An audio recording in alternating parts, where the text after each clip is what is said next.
여기 학생 식당에서 학식을 제공하는 중국인 영양사 때문에 한국이 고기조차 못 먹는 가난한 나라라고 오해했다던 독일 학생이 있습니다.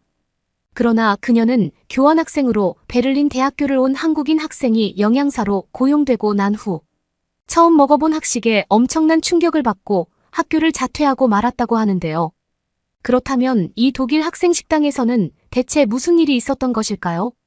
안녕하세요. 저는 독일 베를린 대학교에서 교육학과를 전공하고 있는 네슐라라고 합니다.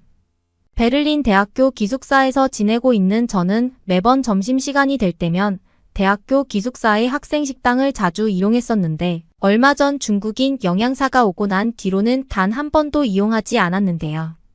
중국인 영양사는 무려 1년이 넘는 시간 동안 베를린 대학교의 학생 식당을 운영했었는데 어느 순간부터 도저히 먹을 수 없는 이상한 냄새의 요리는 물론 박쥐를 이용한 학식이 나오기 일쑤였고 저뿐만 아니라 다른 학생들도 대체 이게 무슨 기괴한 음식의 학생 식당이냐며 기겁했기 때문입니다. 하지만 중국인 영양사는 오히려 이러한 중국만의 특별한 요리들은 돈을 주고도 먹지 못하는 것이라며 학생 식당을 이용하지 않을 거면 전부 학식 신청을 그만두라는 어처구니없는 태도를 보였고 심지어는 학생들에게 입맛이 가난한 학생들은 그저 평범하고 특별함도 없는 한국의 한식이나 먹으러 가라는 험담까지 했는데요. 중국인 영양사는 종종 학생 식당에서 친구들과 밥을 먹고 있을 때면 뜬금없이 테이블로 찾아와 중국 요리의 맛이 기가 막히지 않냐는 질문과 함께 동영상으로 한국의 요리들을 보여주며 한국은 고기도 못 먹는 가난한 나라인데 중국의 요리들을 먹을 수 있는 이곳 대학교 학생들은 축복을 받은 것이라는 이해할 수 없는 행동까지 보이기도 했죠. 결국 중국인 영양사분의 맛도 없고 고약한 학식 구성 때문인지 학생 식당의 이용률은 점점 줄어들었고 결국 참다 못한 저는 학생회장 소속 친구들과 회의를 통해 영양사를 교체해야 된다는 탄원서를 학교 측에 제출하자는 의견이 모였는데요. 그런데 학생회 소속 중 평소 한국 여행도 자주 가고 관심이 많았던 친구 피치는 중국인 영양사의 거짓을 폭로하기 위해서는 일단 한국으로 가서 사실을 확인해 볼 필요가 있을 것 같다는 제안을 했고 마침 대학교 방학 기간도 코앞에 있던 터라 저와 몇몇 학생의 친구들은 그룹을 만들어 한국으로 떠나게 되었습니다. 평소 중국인 영양사분은 저희에게 한국 같은 나라는 가난해서 박쥐나 고기도 못 먹는데 너희는 축복을 받은 것이라는 말을 굉장히 많이 했기에 저는 한국이 정말 가난한 후진국인지 눈으로 확인하고 싶었거든요. 그런데 아니나 다를까 저와 학생회 소속 친구들은 한 개월 뒤 도착하게 된 한국에서 그만 엄청난 충격을 받고 말았습니다.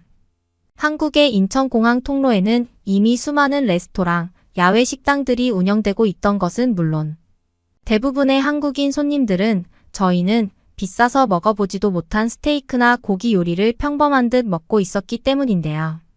특히나 더욱 신기했던 것은 공항 내부에 이러한 야외 식당들이 아무런 문제 없이 운영되고 있는 모습이었습니다. 실제로 아직 독일에서는 공항 내부에 식당이 있기는커녕 너무나 심각한 도난과 범죄 문제 때문에 그 흔한 커피숍조차 찾아보기가 힘들 정도인데 한국의 공항 내부에는 비싼 요리를 제공하는 식당은 물론 셀 수 없을 만큼 많은 고급 카페가 심야까지 운영되고 있었거든요. 한국은 100% 가난한 나라라고 거짓말을 하던 중국인 영양사분의 말은 그저 의미 없는 열등감에 불과했고 오히려 한국은 제가 태어난 나라 독일보다 더욱 부유한 나라처럼 느껴지기도 했습니다. 그런데 바로 그 순간 평소 항공 여행을 자주 해왔다던 피치는 환호성을 지르더니 보여줄 것이 있다며 어딘가로 뛰어가기 시작했고 약 5분 뒤 피치의 뒤를 따라 공항 중앙 통로에 도착한 저는 순간 두 눈을 의심하고 말았습니다. 인천공항 통로에는 한국을 방문한 외국인들을 위한 무료 뷔페 시스템이 공항 통로에서 진행되고 있었고 이는 마치 독일에서는 비싸서 이용해 보지도 못했던 출장 뷔페의 모습과 똑같았기 때문인데요. 피치는 인천공항에서 한 달에 한 번씩 한국을 방문하는 외국인들을 위해 이러한 음식 홍보 뷔페 프로그램이 진행되고 있다며 저희에게도 한 번씩 먹어보라고 했고 저는 그 순간 귀를 의심하고 말았습니다. 가난한 나라라면 엄두도 내지 못할 소고기와 돼지고기는 물론 딱 봐도 비싸 보이는 한식. 반찬들이 그저 무료로 외국인들에게 전부 제공되고 있었기 때문인데요. 또한 더욱 놀라웠던 것은 한국인과 외국인들 모두가 정해진 순서에 맞춰 시민의식을 지킨 줄서기를 하고 있는 모습이었습니다. 만약 독일에서 이러한 비싼 뷔페 프로그램을 진행했다면 시민의식이 낮은 독일인들에 의해 모든 반찬이 전부 5분 만에 없어졌을 것이 분명한데 오히려 옆에서 뷔페를 구경하던 한국인들은 한국 음식을 먹는 방법을 모르는 외국인들에게 따뜻한 배려와 친절을 보여주며 한식을 먹는 방법을 알려주고 있었고 이것은 영락없는 최선진국의 높은 시민의식 모습이었어요. 또한 한국은 얼마나 부유한 나라인지 고기를 무한정으로 제공하고 있었고 피치는 당황한 저의 표정을 보더니 한국인들에게 소고기와 돼지고기 그리고 김치는 뗄래야 뗄 수 없는 고유의 음식이라며 가난한 나라 중국과는 비교조차 하지 말아야 된다는 뿌듯함을 보이더군요. 독일에서는 비싸서 고기를 제대로 먹어본 적도 별로 없었는데 인천공항에서 무료로 제공되고 있던 뷔페는 한국인들이 얼마나 돈이 남아도는 국가인지 예측할 수 있을 정도였고 한국을 처음 경험한 학생회 소속 몇몇 친구들도 이렇게나 부자인 나라 한국에서 사는 한국인들이 너무나 부럽다며 음식에서 눈을 떼지 못했습니다. 처음 먹어본 한식은 중국인 영양사분이 제공하던 이상하고 냄새나던 중식과는 차원이 다를 정도였고 저는 바로 그 순간 학생 식당을 한국인 영양사분으로 무조건 교체해서 고용해야 된다는 생각이 번뜩였었죠. 하지만 한국의 선진국이라는 놀라움은 여기서 끝나지 않았는데요. 공항에서 제공하는 한식으로 간단한 점심을 마친 뒤 피치는 일단 호텔에 짐을 풀고 서울을 구경해보자며 공항 철도를 타자고 했고 저는 그 순간 큰 패닉에 빠지고 말았습니다. 아니 공항에 철도가 있을 수 있다니 저는 도저히 믿기가 어려워서 피치에게 거짓말이 아니냐며 한국이 대단한 부유 국가인 건 맞지만 과장하지 말라고 했는데 피치는 오히려 코웃음을 치더니 그저 따라오라는 말만 했는데요. 그리고 약 10분 뒤 공항 무빙워크를 통해 이동한 저는 눈앞에 보이던 표지판에 그만할 말을 잃고 말았습니다. 그곳에는 영어와 한국어로 공항철도 터미널이라는 표지판이 분명하게 보이고 있었고 저는 한국의 선진국 교통인프라가 이렇게나 발전했다는 사실에 당황할 수밖에 없었는데요. 실제로 아직 독일에서는 공항에서 이동할 수 있는 교통수단이 없어서 거의 무조건 거액의 돈을 주고 택시를 부르거나 주위 모르는 사람들과 차를 타기 위한 카풀을 해야만 해서 힘들고 번거롭게 집으로 가야만 했는데 한국은 공항철도뿐만 아니라 버스와 지하철, 심지어는 언제나 이용할 수 있는 대여 스쿠터까지 무료로 제공되고 있었죠. 그리고 역시나 난생 처음 탑승해 본 한국의 공항철도는 그 내부마저도 대단했는데요.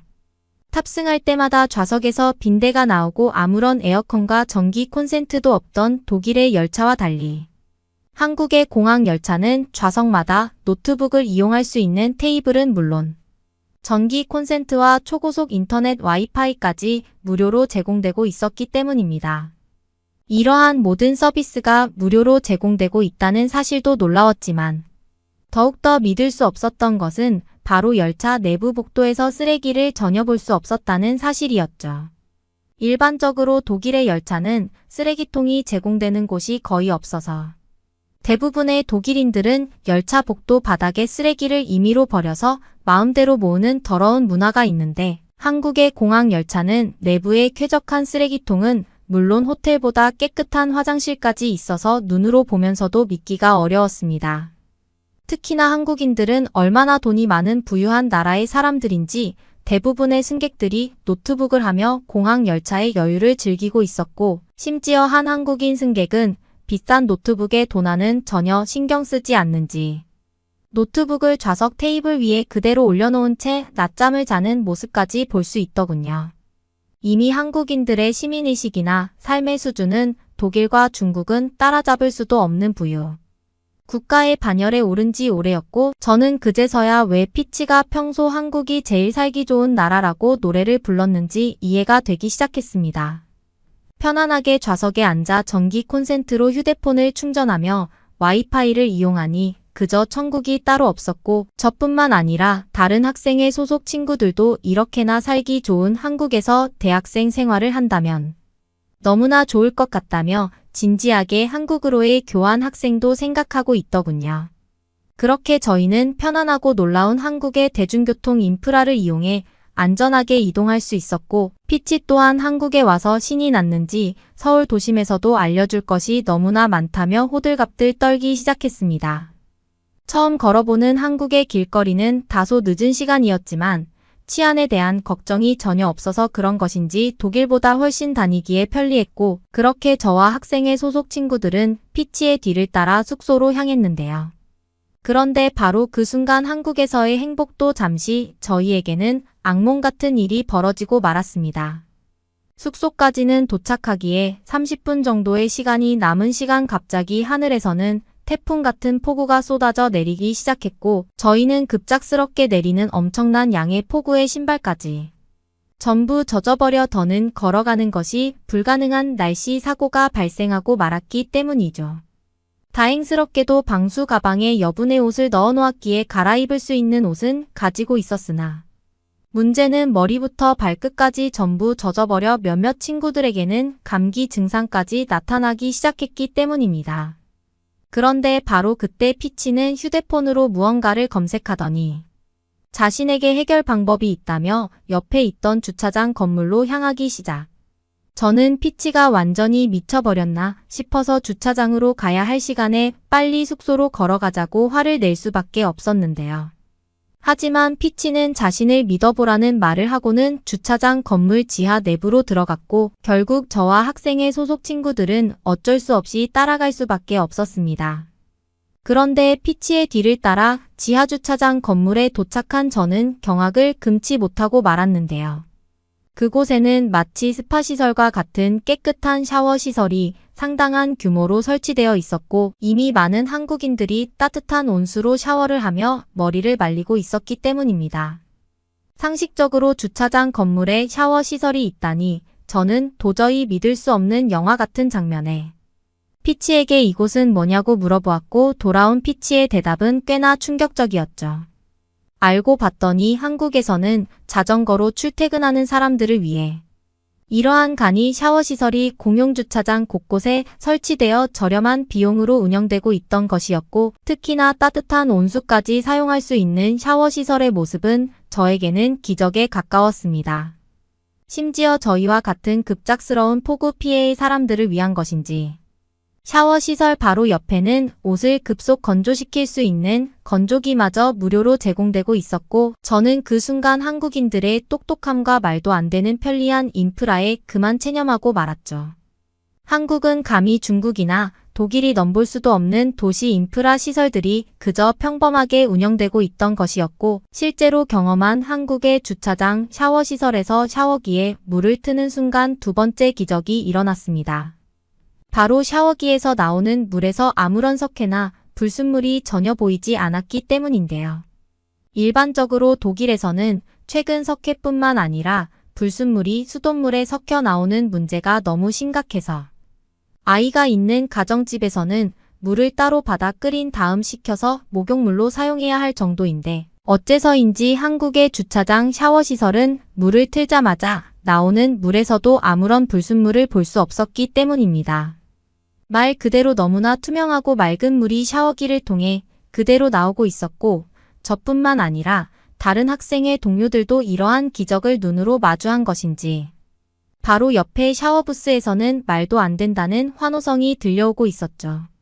한국인들에게는 그저 너무나 평범한 샤워 시설이겠지만 항상 깨끗한 물로 샤워를 하는 것이 소원이었던 저와 학생들에게는 기숙사의 지옥 같은 불순물 샤워를 잊게 해주는 천국에 가까웠고 이러한 깨끗한 물이 공용시설에서마저 나오고 있는 모습에 한국인들의 가정집은 대체 얼마나 천국일까라는 부러움이 몰려오기도 했습니다.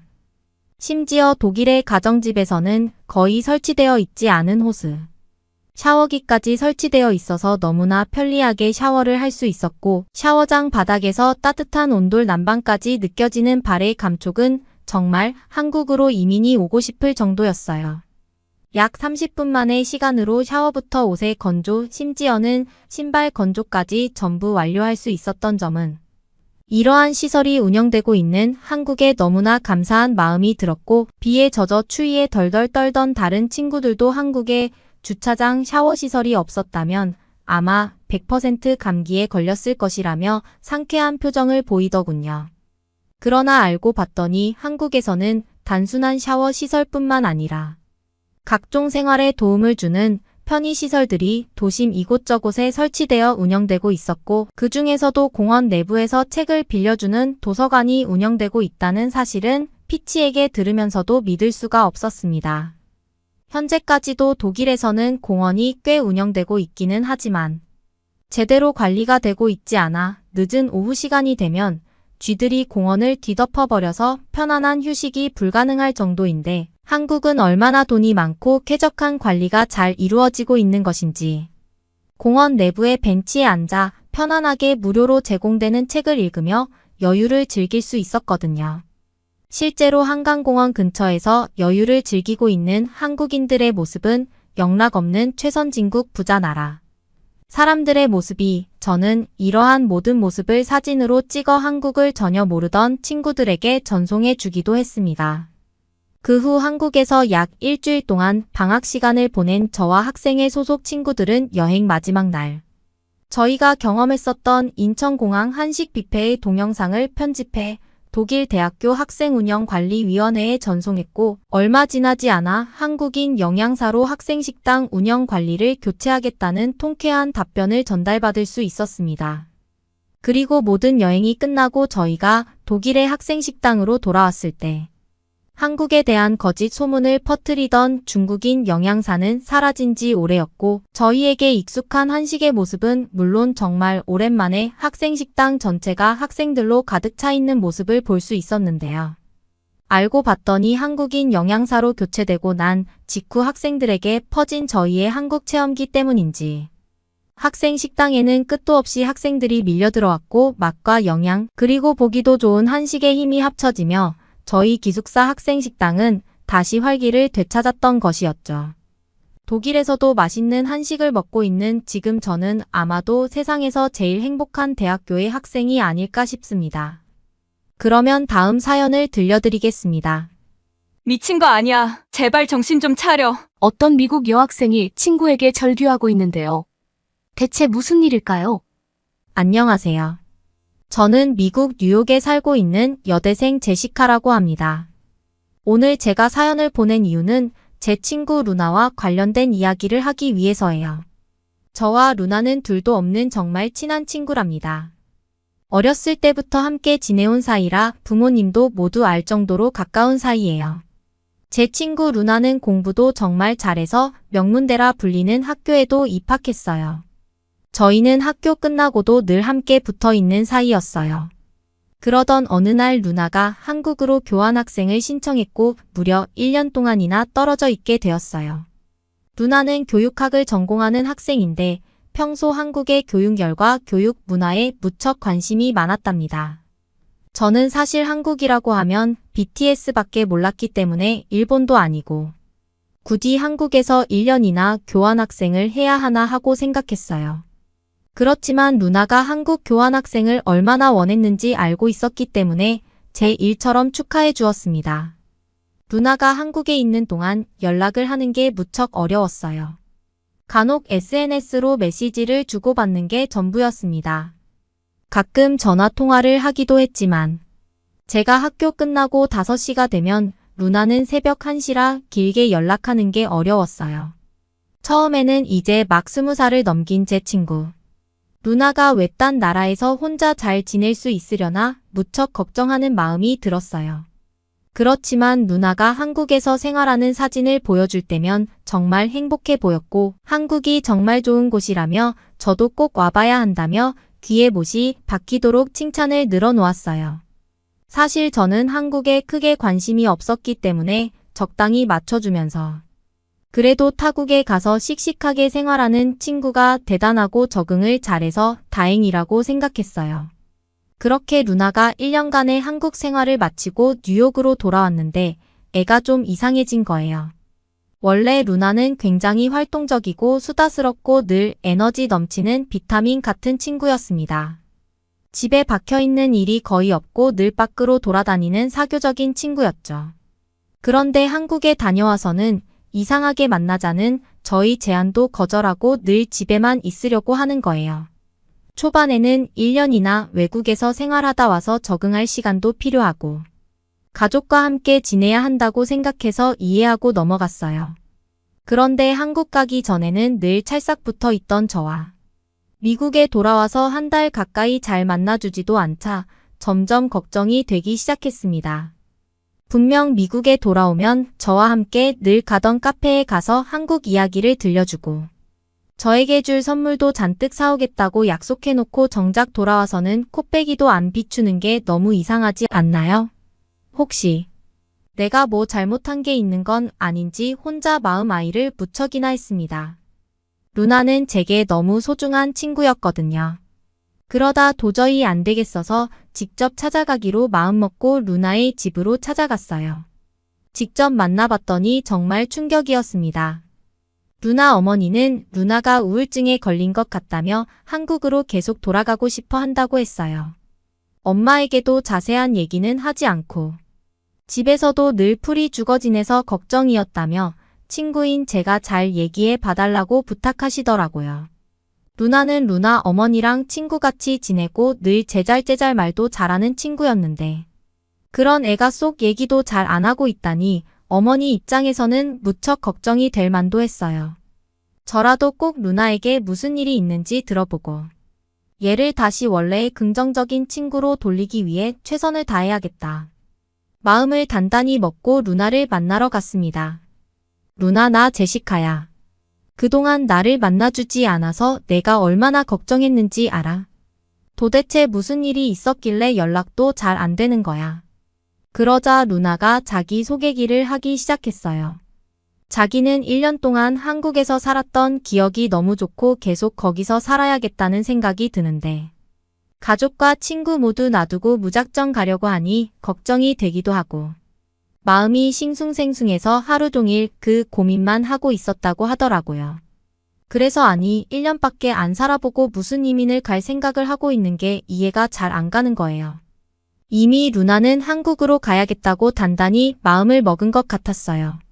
그래서 무슨 생각으로 이민을 결심했냐고 물어봤더니 한국의 문화가 너무 좋다고 자긴 이미 결정했다고 얘기하는 거예요.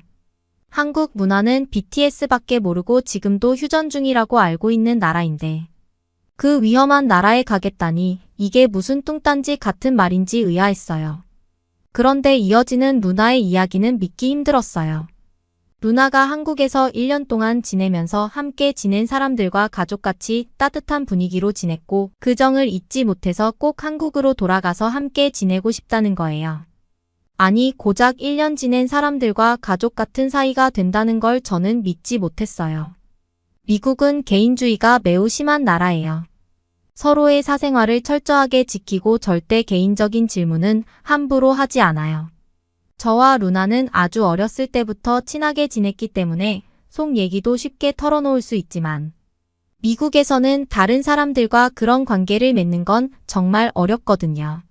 그런데 루나는 시장에 두세 번만 가도 시장 아주머니께서 루나를 알아보시고 겉옷 따뜻하게 입으라며 걱정해 주시기도 하고 서비스로 다른 상품을 챙겨주시기도 했다는 거예요.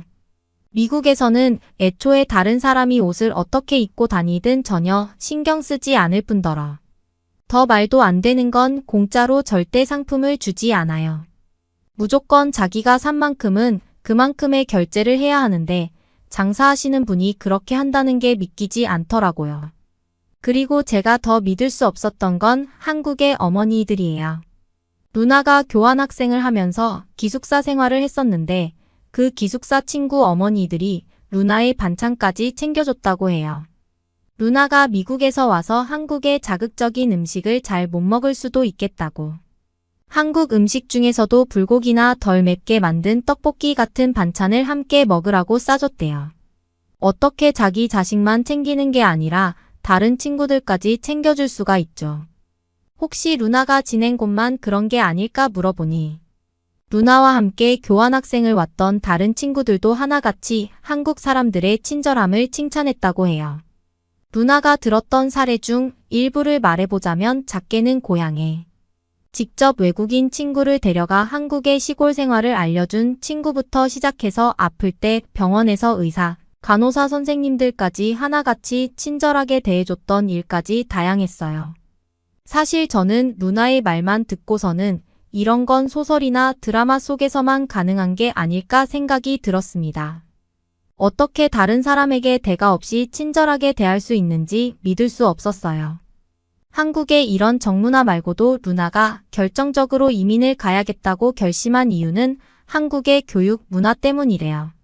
앞서 말했다시피 루나는 교육학을 전공하고 있는데 한국이 1950년대 전쟁을 겪고 IMF 원조를 받을 정도로 어려웠던 나라에서 70년 만에 이렇게 강대국이 된 이유는 교육 때문이래요. 한국이라는 나라는 사실 저도 잘 모르거든요. 근데 삼성뿐만 아니라 LG, 기아, 현대 이런 기업들도 모두 한국 제품이라고 하더라고요. 한국은 땅이 작고 인구도 그렇게 많지 않아서 한국이 성공하려면 교육밖에 없는데 한국은 그 불모지에서 교육 하나로 우뚝 섰다고 루나가 설명했어요. 1950년 이후부터 지금의 어르신들이 열심히 일하고 외화를 벌어서 그 돈을 기반으로 엄청난 국가 교육을 통해 이렇게 성공했다고요. 저는 사실 여기서 루나의 설명만 들었는데도 한국이라는 나라가 조금 궁금해졌어요. 제가 알고 있는 건 휴전 중이라는 것밖에 몰랐지만 그 나라가 지금 70년 만에 이렇게 성공한 나라가 되었다고 생각해보니 어쩌면 루나가 한국에 가서 전공을 좀 더 개발해서 발전할 수 있겠다는 생각이 드는 거예요. 그날 루나와 헤어지고 저는 집으로 돌아와서 한국이라는 나라에 대해 유튜브로 찾아봤어요. 좀 부끄러운 말이지만 그동안은 아무리 친구가 좋다고 하고 1년 동안 가봤다고 해도 한 번도 유튜브에 한국을 쳐본 적은 없었거든요. 그런데 유튜브 속 한국은 정말 다채로운 나라였어요. 그래서 한국에 가면 정말 재미있겠다는 생각하고 있었는데 그때 루나 어머니께서 충격적인 제안을 해주셨어요. 루나가 한국을 다시 너무 가고 싶어하고 우울해해서 어머니가 직접 한번 가보고 결정을 해야겠다며 루나와 한국을 가보려고 하는데 저도 함께 가지 않겠냐는 제안을 하신 거예요. 옛날이었다면 비행 시간도 멀고 굳이 관심도 없는 나라였지만 지금은 달랐거든요. 한국 여행을 가기로 결정했을 때부터 루나는 들떠 보였어요. 저도 어머니의 제안을 수락하고 루나 어머니 그리고 저는 한국행 비행기를 타게 되었어요. 공항에 딱 내리자마자 드는 생각은 여기가 정말 휴전 중인 나라 맞아 하고 눈이 휘둥그레졌어요. 그리고 눈을 마주치는 승무원이나 공항 직원들이 하나같이 친절하더라고요. 루나가 말했던 가족 같은 분위기가 어떤 건지 어렴풋이 느낄 수 있었어요. 그리고 루나의 교환학생 시절 친구였던 다현이라는 친구가 저희를 마중 나와주었어요. 다현이는 웃는 얼굴이 참 예쁜 친구였는데 루나 어머니께 불편한 건 없으셨는지 정말 사근사근하게 잘 대해주더라고요. 저희는 다현이의 안내로 공항 철도를 타고 시내로 들어갔어요. 근데 저는 거기서 깜짝 놀라고 말았습니다. 이게 어떻게 된 일인지 철도가 너무 깨끗한 거예요. 어떻게 쓰레기 하나 눈에 보이지 않을 수가 있죠. 그런데 더 놀라웠던 건 지하에서 휴대폰을 쓸 수 있다는 점이었어요. 저는 당연히 지하에서는 휴대폰을 쓸 수 없으니 주머니에 넣어두었는데 주변 모든 한국 사람들이 휴대폰을 보고 있는 게 아니겠어요. 저는 깜짝 놀라서 루나에게 사람들이 저장해서 다운받아 놓은 파일을 보고 있는 거야 하고 물었더니 루나는 웃으면서 인터넷이 된다고 말하는 거예요. 루나도 한국 처음 와서 정말 깜짝 놀랐대요. 미국은 지하에서 휴대폰이 터지지 않거든요. 거기서 와이파이는 물론이고 데이터 자체를 쓸 수가 없어요. 그런데 한국은 와이파이까지 빵빵하게 터져서 동영상을 끊김없이 보고 있는 걸 보고 저는 정말 대단하다고 생각했어요. 지하에서 인터넷이 가능한 나라라니 한국은 소프트웨어 IT 강국이라는 생각이 절로 들더라고요. 다현이 부모님께서는 루나 어머니가 한국까지 먼 길을 오셨는데 첫날 저녁은 한국 문화를 체험해보라며 직접 집으로 초대해 주셨어요. 다현이 집에 도착하자마자 저는 눈이 휘둥그레졌습니다. 다현이 집 식탁에 온갖 갖가지 음식들이 쫙 늘어져 있었어요. 작은 그릇에 담겨있는 음식뿐 아니라 큰 그릇에 담겨있는 음식들까지 뷔페 같았어요. 어떻게 먹는지 몰라 어리둥절해 있을 수밖에 없었어요. 미국은 주로 코스 요리로 손님들이 방문하면 음식을 차례차례 내어주는 문화인데 온 음식들이 이미 상위에 올려져 있었거든요. 그러자 먹고 싶은 것부터 알아서 마음껏 드시면 된다고 편하게 말씀해 주셔 그제서야 하나하나 맛보기 시작했어요. 그런데 한국 음식은 미쳤어요. 너무 맛있는 거예요. 미국 음식들보다 훨씬 기름기가 적고 담백하고 속도 편하더라고요. 유튜브에서 볼 때는 한국 음식이 다 빨간색인 줄만 알고 사실 한식을 먹는다고 했을 때 좀 싫은 생각을 했었는데 웬걸 음식들이 하나같이 정갈하고 채소들이 많아 먹고 나서도 매우 건강한 느낌이 들었어요. 저희는 감사한 마음에 저희가 챙겨온 와인을 선물로 드렸어요. 사실 대접해 주신 거에 비해 너무 약소했지만 한국 음식을 이렇게 맛있게 드실 줄 몰랐다며 오히려 더 기뻐해 주시더라고요. 이렇게 음식을 준비해 주신 정성이며 초대해 주신 마음이 너무 감동적이었어요. 누나가 말했던 한국 사람들의 정이 이렇게 따뜻한 걸까 다시 한번 생각해 보게 되었어요. 그런데 저는 집을 나오면서 더 경악한 것이 하나 있어요. 집에서 엘리베이터 호출을 하더라고요. 사실 엘리베이터는 미국에서도 신식 건물을 이용할 때 타보았기 때문에 그러려니 하고 타긴 했어요. 물론 가정집마다 엘리베이터가 설치되어 있지 않긴 하지만요. 그런데 엘리베이터 문 앞이 아니라 집에서 호출을 하고 도착했다는 알람을 받고 나갈 수 있다는 게 너무 놀라웠어요. 누나에게 한국은 모든 게 전자식으로 되어 있는지 물어봤는데 자동차가 주차장으로 들어오면 들어왔다는 알림을 받을 수 있다고 하는 얘기에 한 번 더 깜짝 놀랐어요. 생활하기에 진짜 편리한 시스템인 것 같아요. 한국 아파트에 살면 정말 편리한 점이 한두 가지가 아니겠구나. 나도 이런 곳에서 한번 살아보고 싶다는 생각이 들더라고요. 그리고 또 하나 놀란 점은 집 앞에 보라 색깔 작은 천으로 된 박스가 있길래 다현이에게 이게 뭐냐고 물어봤더니 택배래요. 택배가 새벽에 도착한다는 말도 안 되는 소리를 하더라고요. 믿을 수 없었어요. 미국에서는 일단 우편이나 택배를 한번 시키면 거의 잊어버릴 때쯤 돼야 집에 도착하거든요.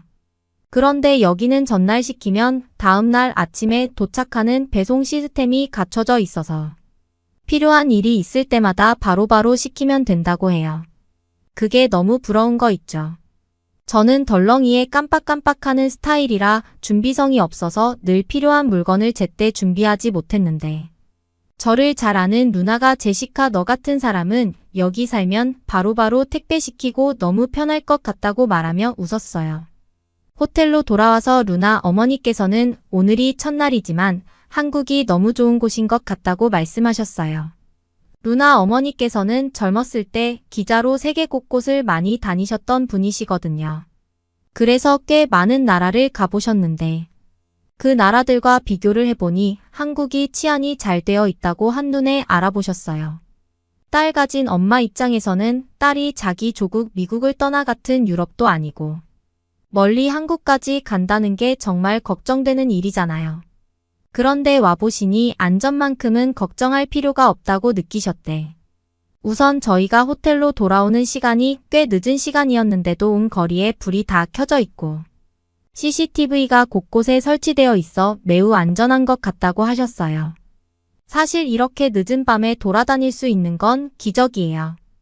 뉴욕에서는 너무 늦은 시간에 돌아다니는 건 정말 위험한 일이라 늘 경계하면서 돌아다니곤 하는데 말이죠.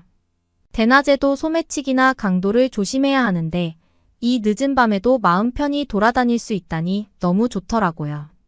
또 루나 어머니께서 치실을 깜빡하셨는데 호텔 바로 밑 편의점에서 금방 사올 수 있었어요. 편의점이 이렇게 곳곳에 있다는 것도 놀랐고 미국에서는 보통 늦은 시간에 가게 문을 열지 않는데 여기는 밤늦게도 편의점 식당 모두 다 문을 열고 장사를 하더라고요. 그게 너무 편리해 보였어요. 그리고 다음날 저희가 명동을 구경할 때였어요. 갑자기 제 배에서 천둥 번개가 치고 정말 머릿속이 하얘지는 기분이 들었어요. 이건 큰 것이다 라는 생각을 하면서 걱정부터 앞서기 시작했어요. 화장실을 가려면 일단 한참 찾아야 할 거고, 휴지가 가방 안에 있는지 한국 돈으로 잔돈이 있는지 머릿속에 복잡했어요. 루나에게 이제 나 큰일 났다. 어떡하냐고 상황을 말하더니 루나가 박장대소를 하는 거예요. 한국은 지하철역마다 화장실이 있고 무료로 쓸 수 있는 데다가 휴지까지 있다는 거예요. 저는 급히 지하철역으로 가서 보리를 해결하면서 와, 한국은 정말 좋은 곳이다. 또 한 번 생각하게 되었어요. 이렇게 좋은 화장실을 공짜로 쓸 수 있다고 생각이 드는 거예요. 유럽 여행해보신 분들은 아마 아실 거예요. 화장실 한 번 가는 게 얼마나 힘든 일인지, 그리고 화장실을 이용할 때마다 돈을 내야 하거든요. 그렇다고 엄청 깔끔하게 관리되는 것도 사실 아니거든요. 그런데 한국은 이렇게 깨끗하게 관리되어 있는 화장실이 있고, 그게 공짜라니. 그런데 공짜라도 한국 사람들이 이렇게 깔끔하게 이용한다는 점에서 한국인들의 높은 시민의식이 느껴졌어. 뉴욕 와보신 분들은 센 강에서 오줌 냄새가 난다는 얘기를 많이들 하시는데 진짜 그렇거든요. 생각보다 뉴욕은 더러워요. 곳곳에 쓰레기도 많고 길거리 관리도 안 되어 있는 데다가 어쩌다 노상 방류를 하는 경우도 있는데 갑자기 부끄러운 생각이 들더라고요. 만약 미국에도 한국처럼 무료 화장실이 생기면 뉴욕 사람들은 이렇게 깨끗하게 잘 사용할까? 아마 아닐 것 같아요. 그런 시민의식은 한 번에 만들어지는 것이 아니잖아요. 이런 좋은 제도를 똑똑하게 잘 활용하고 있는 한국인들이 대단한 것 같아요. 사실 한국에서 유명한 관광지도 많이 가보고 거기서도 한국 조상들의 우수한 능력과 뛰어난 예술성을 보고 감탄한 것도 많지만 이런 사소한 하나하나의 한국에 대한 좋은 기억이 더 마음속 깊이 남더라고요. 뉴욕으로 돌아오는 비행기에서 루나 어머니는 루나에게 한국에서 사는 것을 허락하셨어요. 단 한국에 정착할 때까지 스스로 열심히 돈을 모은 후 떠나는 것을 조건으로 거시고요. 루나는 너무 기뻐서 어쩔 줄을 모르더라고요. 저도 처음엔 루나가 왜 굳이 머나먼 한국까지 가는지 이해가 잘 안 되었는데 여행을 다녀와 보니 루나가 멋지기도 하고 부럽기도 했어요. 저는 아직 한국에서 살 용기는 없지만 루나가 열심히 돈을 모아 한국에서 정착하면 루나와 함께 서울 말고도 다른 멋진 지역들도 가보고 싶더라고요. 다현이 말로는 제주도나 경주, 부산 그리고 동해바다도 정말 멋지다고 추천해 주었어요. 벌써 다음 한국 여행이 너무 기대되네요. 아무튼 루나가 얼른 한국 생활을 잘할 수 있도록 많이 응원해 주세요. 그러면 다음 사연으로 넘어가겠습니다. 파리로 향하는 비행기 안. 한 여성이 치마 밑으로 피를 흥건하게 흘리면서 괴로워하고 있는데요. 어떤 한 승무원이 이 여성의 몸을 세게 붙잡으면서 아무 말을 할 수 없도록 입에 무언가를 물립니다. 도대체 이 비행기 안에서는 어떤 상황이 벌어지고 있는 것일까요? 안녕하세요. 저는 일본 도쿄 출신의 23살 아오이라고 합니다. 제 인생의 터닝포인트이자 잊을 수 없는 사건이 있었는데요. 그건 바로 고등학교 시절 겪은 일이에요. 아버지의 사업 실패로 가세가 기울면서 집안이 가난에 허덕이게 되었죠. 사랑하는 가족이 하루아침에 남들의 손가락질 대상이 되어버렸어요. 아버지는 현실을 견디지 못하고 술병을 들었고 어머니는 우울증으로 하루하루를 고통 속에 보내셨죠. 당시 고등학생이었던 저는 갑작스러운 상황에 무척 당황했어요. 매일 밤 술에 취해 들어오는 아버지가 무서웠고 병든 어머니가 안쓰러웠죠. 어른들은 저에게 관심조차 주지 않으셨고 학비 걱정에 학교에 가기도 두려웠어요. 급기야 친구들 사이에서도 왕따를 당하기 시작했어요. 그 시작은 사소한 일들이었죠. 제가 교실에 들어서면 갑자기 조용해지는 분위기, 제 뒷모습을 쳐다보며 수군거리는 친구들. 언제부턴가 따돌림이 본격화되기 시작했어요. 아이들의 조롱 섞인 말들이 귓가에 맴돌았죠. 주눅 들어 학교 뒷마당 구석에 숨어 눈물을 훔치던 날들이 떠올라요. 그뿐만이 아니었어요. 체육 시간에 제가 공을 놓치면 역시 가난하면 운동도 못한다니까라는 놀림을 받곤 했죠. 그룹 과제에서는 저를 빼고 모둠을 만드는 일도 비일비재했고요. 어느 날은 넌 돈이 없으니까 도둑질이라도 해야겠다는 친구의 심한 말에 눈물을 글썽이기도 했죠. 가장 마음 아팠던 건 절친했던 친구마저 저를 외면한 거였어요. 이런 악몽 같던 나날 중 정말 억울한 일을 당했어요. 가장 부유한 아이로 소문난 반장 소희의 지갑이 도난당한 사건이었죠. 그날 방과 후 교실은 발칵 뒤집혔어요. 소희가 눈물로 범벅이 된 얼굴로 담임 선생님께 달려가 하소연했죠. 갑자기 아이들 사이에서 웅성거림이 일었어요. 누가 훔쳤을까? 의심의 눈초리들이 교실을 흘렀죠. 그 순간 누군가 날카롭게 외쳤어요. 순간 모두의 시선이 저에게 꽂혔어요. 온몸에 소름이 돋았죠. 당황한 나머지 더듬거리며 항변했지만 아이들의 따가운 눈초리는 좀처럼 사그라들지 않았어요. 급기야 담임 선생님이 날카로운 음성으로 물으셨죠. 하지만 소용없었죠. 가난한 집안 출신이라는 이유만으로 저는 도둑으로 낙인 찍혔어요. 억울함에 치를 떨며 복도를 헤매던 그때 한 친구가 불쑥 다가왔어요. 바로 전학생 세라였죠. 울먹이는 제 모습에 세라는 단호하게 말했어요. 세라의 그 한마디가 얼마나 큰 힘이 되었는지 몰라요. 절망 속에서 한 줄기 희망을 본 기분이었죠. 우리는 먼저 CCTV 영상을 살펴봤어요. 다행히 교실 앞에 감시 카메라가 있었거든요. 촬영 시간대를 유심히 살피던 세라가 갑자기 눈을 반짝였어요. 세라의 날카로운 눈에 감탄했죠. 우리는 이 단서를 가지고 소희에게 달려갔어요. 세라가 따져 물었죠. 처음엔 발뺌했지만 CCTV 영상을 보여주자 할 말을 잃더군요. 결국 소희는 자초지종을 털어놓았어요. 알고 보니 소희 아버지가 우리 아버지 회사에 투자했다가 돈을 날리자 원망이 컸던 거예요. 저에게 앙심을 품고 모함한 거였죠.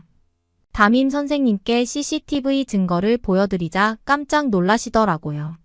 소희를 따끔하게 꾸짖으시고는 전교생 앞에서 제 결백을 알려주셨어요. 그제야 악몽 같던 누명을 벗을 수 있었죠. 핍박받고 오해받던 시간이 주마등처럼 스쳐 지나갔어요. 세라가 아니었다면 절대 해내지 못했을 거예요. 세상에서 가장 소중한 친구죠. 아이들이 얼굴을 붉히며 사과의 말을 건네더라고요. 괜찮다고 이해한다고 다독였지만 사실 마음 한편이 쓰렸어요. 겉으로는 용서한다 했지만 상처는 좀처럼 아물지 않더군요. 그런 저를 세라는 꼭 안아주며 위로했어요. 그 일을 계기로 학교에서의 왕따는 자연스레 사그라졌어요. 아이들도 저에 대한 오해와 편견을 거두게 되었죠. 저 역시 더욱 당당해졌고요. 그렇게 고등학교를 무사히 졸업했어요. 빈털터리 신세였지만 꿈은 있었죠. 바로 하늘을 나는 승무원이 되는 거였어요. 세라와 함께 꿈을 나누며 밤늦게까지 공부했던 게 엊그제 같은데 시간이 훌쩍 흘렀네요. 고등학교 졸업 후 세라와 저는 각자의 길을 걸어갔어요. 세라는 대학에 진학해 승무원의 꿈을 향해 달려갔죠. 반면 집안 형편이 어려웠던 저는 대학 진학을 포기하고 생활비를 벌기 위해 일을 시작했어요. 편의점, 식당, 카페 등 가리지 않고 열심히 일했죠. 그럴수록 승무원의 꿈은 멀어져만 갔어요. 준비할 시간도 돈도 부족했거든요. 가끔 세라와 전화통화를 하면 자격증 공부와 어학, 공부로 바쁜 세라의 이야기가 듣고 싶기도 했지만 뒤처지는 기분에 마음이 무거웠죠. 그런데 세라에게서 깜짝 선물이 도착했어요. 승무원 자격증 교재와 영어 회화 교재였죠. 세라가 직접 골라서 보내준 거였어요. 편지에서 세라는 제가 꿈을 잊지 않기를 바란다며 먼저 승무원이 돼서 절 도와주겠다고 약속했죠. 너무 고마워서 펑펑 울었던 기억이 나요. 퇴근 후 늦은 밤까지 세라가 보내준 교재로 공부했죠. 세라는 학업과 아르바이트로 바쁜 와중에도 저를 잊지 않고 이런 큰 선물을 준비해 줬더라고요. 그로부터 1년 후 세라가 승무원 면접에 최종 합격했다는 소식을 들었어요. 그것도 대한항공이었죠. 한국에서 가장 좋은 항공사에 취업한 친구가 너무 자랑스러웠어요. 세라는 바로 저에게 연락해서 제가 포기하지 않고 꿈을 향해 달려갈 수 있도록 힘을 북돋아 주었죠. 세라는 승무원이 된 후에도 저를 잊지 않았어요. 휴일마다 제가 일하는 가게에 찾아와 응원의 말을 건넸죠. 승무원이 된 세라의 모습은 정말 아름다웠어요. 세라는 기회가 될 때마다 승무원 시험 정보도 알려줬고 면접 팁도 알려줬어요. 세라의 조언이 큰 힘이 되었죠. 아침이면 거울 앞에 서서 환한 미소를 짓는 연습을 했고 밤마다 영어 회화를 연습했어요. 3년간의 준비 끝에 전 승무원 시험에 도전했어요. 필기와 실기를 합격하고 면접까지 보게 되었죠. 그런데 면접에서 예상치 못한 질문을 받았어요. 순간 머릿속이 하얘졌어요. 그런데 세라가 해준 말이 스쳐 지나갔죠. 떨리는 목소리로 제 마음을 진실되게 전했어요. 면접관들은 미소를 지으며 고개를 끄덕였죠. 떨렸지만 당당히 제 이야기를 전할 수 있었어요. 모두 세라 덕분이었죠.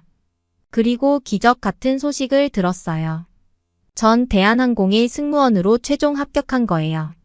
세라에게 바로 연락해 이 기쁜 소식을 알렸죠. 세라는 너무 기뻐하며 저를 축하해줬어요. 우리는 이제 함께 하늘을 날 수 있게 되었죠. 대한항공에 입사한 지 얼마 되지 않았을 때의 일이에요. 그때 제가 담당한 건 뉴욕행 비행이었죠. 그 비행엔 운 좋게도 세라도 함께 하게 됐어요. 세라는 승무원들 사이에서도 실력과 노하우를 인정받는 베테랑이었거든요. 세라와 함께 일한다는 사실에 설레면서도 긴장되더라고요. 그날따라 기내는 승객들로 북적였어요. 비즈니스석은 주로 출장 가는 비즈니스맨분들로 가득했고 이코노미석은 가족 여행객들이 대부분이었죠. 저는 이코노미석 맨 뒷자리를 담당했어요. 기내식 서빙이 한창일 때였죠. 제 섹션의 한 승객이 갑자기 큰 소리로 저를 불렀어요. 남자 승객 옆에는 아이돌을 데리고 있는 부인 승객도 보였죠. 얼른 달려가 봤더니 그 승객이 시판을 들어 보이며 화를 내는 거예요. 이게 뭐야?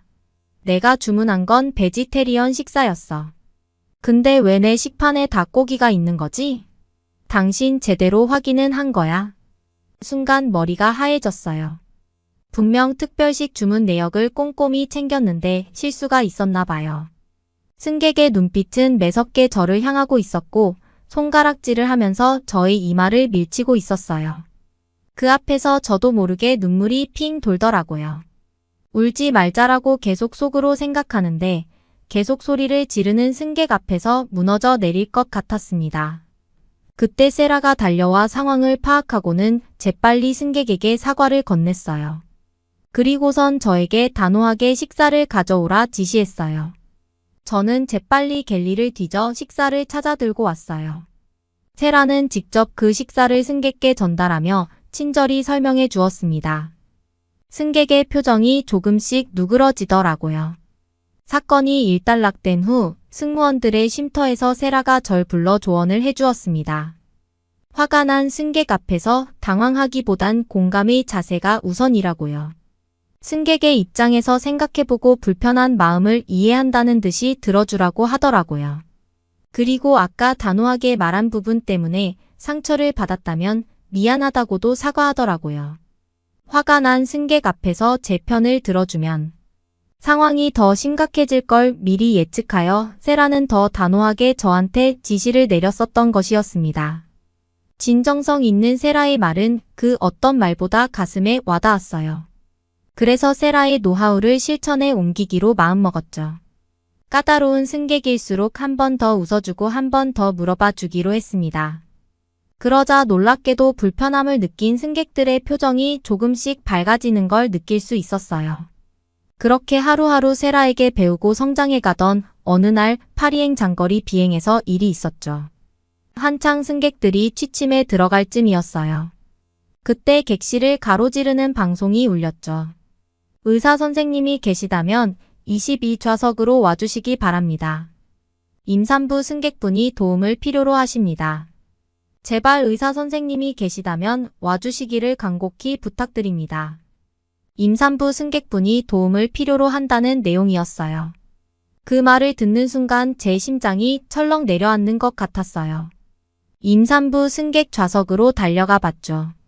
거기엔 이미 세라가 임산부 승객 곁을 지키고 있었어요. 승객은 진통으로 고통스러워하고 있었죠. 남편 승객도 당황한 기색이 역력했고요. 이내 기장님의 지시가 내려왔죠. 기내에서 의사 선생님을 찾아달라고요. 저는 마이크를 들고 의사 선생님을 찾아 기내 방송을 하기 시작했어요. 가슴이 뛰었죠. 시간이 갈수록 임산부 승객의 고통은 심해 보였어요. 그런데 그때 기적 같은 일이 일어났어요. 한 남자 승객이 손을 들며 자신이 의사라고 하는 거예요. 산부인과 의사라고 하더라고요. 그 순간 안도의 한숨이 나왔어요. 의사 선생님은 재빨리 상황을 파악하고 진찰을 시작했죠. 그리고는 말씀하시더라고요. 아기가 곧 나올 것 같다고요. 기내에서 분만을 해야 하는 상황이었어요. 저는 동료 승무원들과 함께 필요한 물품을 준비하기 시작했죠. 담요, 가위, 소독약, 장갑 등등 의사 선생님의 지시에 따라 열심히 뛰어다녔어요. 의사 선생님은 기장님과도 상의를 하셨죠. 결국 회항은 무리라는 결론이 났어요. 저는 의사 선생님을 보조하기로 했죠. 세라는 다른 승객들을 안심시키고 질서를 유지하는 역할을 맡았고요. 간이 분만실을 마련하고 의사 선생님의 지휘 아래 분만이 시작됐어요. 산모는 힘겨워 보였지만 끝까지 포기하지 않고 힘을 냈죠. 진통에 고통의 산모가 이를 악물며 신음하자 세라가 재빨리 작은 수건을 물려줬어요. 치아를 다칠까 봐 입에 무언가를 물고 힘을 주는 게 도움이 된다고 하더라고요. 손수건을 꽉 물고 힘을 내세요. 잘하고 있어요. 조금만 더 힘내세요. 세라의 격려에 산모는 온 힘을 다해 손수건을 물고 힘주기 시작했죠. 그 광경에 같이 힘이 났어요.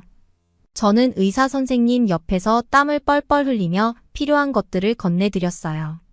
세라도 동료 승무원들도 각자의 역할에 최선을 다했죠. 역시 한국의 국적기 대한항공은 다른 나라의 항공사와는 달랐어요. 분명히 다들 처음 겪는 일이었을 텐데도 불구하고 마치 미리 교육을 받은 것처럼 일사불란한 움직임을 보여주더라고요. 이 장면을 보고 제가 대한항공에 입사했다는 사실이 새삼 자랑스러웠어요. 시간이 흐르고 기내에 생명의 울음소리가 울려 퍼졌어요. 건강한 아기가 태어난 거죠. 산모도 승객들도 우리 승무원들도 모두 눈물을 흘렸어요. 그 감동의 순간 함께할 수 있어서 너무 행복했죠. 의사 선생님과 세라 동료들이 힘을 합쳐 새 생명의 탄생을 도운 거잖아요. 하지만 기쁨도 잠시 예상치 못한 상황이 펼쳐졌어요. 순산의 기쁨도 잠시 출산 후 산모에게서 피가 그치지 않는 거예요. 기내는 순식간에 피바다가 되어버렸죠. 세라와 의사 선생님은 재빨리 산모의 출혈을 멈추기 위해 노력했어요. 저는 피에 젖은 수건들을 치우고 새 수건을 건네는 등 필사적으로 돕기 시작했죠. 혈압이랑 산소 마스크 좀 갖다 줘 어서. 세라의 다급한 목소리에 정신이 번쩍 들더라고요. 일사불란하게 협력하며 산모를 돕기 시작했죠. 시간이 느리게 흘러가는 것 같았어요. 온 객실이 피 냄새로 가득했고 분주히 뛰어다니는 발걸음 소리만이 울려 퍼졌죠. 의사 선생님의 침착하고 노련한 대처 덕분에 산모의 출혈은 조금씩 잦아들기 시작했어요. 저와 세라는 피로 얼룩진 기내를 닦으며 안도의 한숨을 내쉬었죠. 지쳐 보이는 산모에게 따뜻한 물수건을 건네며 위로의 말을 건넸어요. 그 일이 있고 난 후로 저는 달라졌어요. 위급한 상황에서 당황하지 않고 침착하게 대처하는 법을 배웠죠. 세라처럼 승객들에게 먼저 다가가고 진심을 다해 소통하려고 노력했어요. 승객 한 분 한 분께 최선을 다하는 자세로 임했죠. 그렇게 시간이 흘러 어느새 7년차 승무원이 됐네요. 이제는 후배 승무원들이 힘든 상황에 처했을 때 격려하고 조언해주는 선배가 됐어요. 세라에게 배운 것들을 고스란히 전하려고 해요. 오늘도 비행 준비를 하며 저는 제 승무원 핸드북을 넘겨봅니다. 세라가 써준 조언들, 그리고 그동안 제가 쌓아온 소중한 경험들이 빼곡히 적혀 있죠. 이제 하늘을 나는 건 저에게 일상이 됐지만 여전히 가슴 떨리는 순간이에요. 오늘은 또 어떤 승객들을 만나게 될지, 어떤 동료들과 함께 일하게 될지 말이에요. 저는 설렘과 기대감으로 가득 차 오늘도 탑승구로 향합니다. 여러분은 어떻게 보셨나요? 응원과 격려의 한마디씩을 댓글로 남겨주시기 바랍니다. 사연자분들께 전달해드리겠습니다. 실제 사연 제보를 받고 있습니다. 채택되신 분께는 작은 선물도 보내드리고 있습니다. 저희의 사연이 여러분의 하루에 작은 힘이 될 수 있었으면 좋겠습니다. 감동적인 사연을 주변 분들과 이야기 나눠보세요. 더욱더 좋은 영상으로 다시 찾아뵙겠습니다.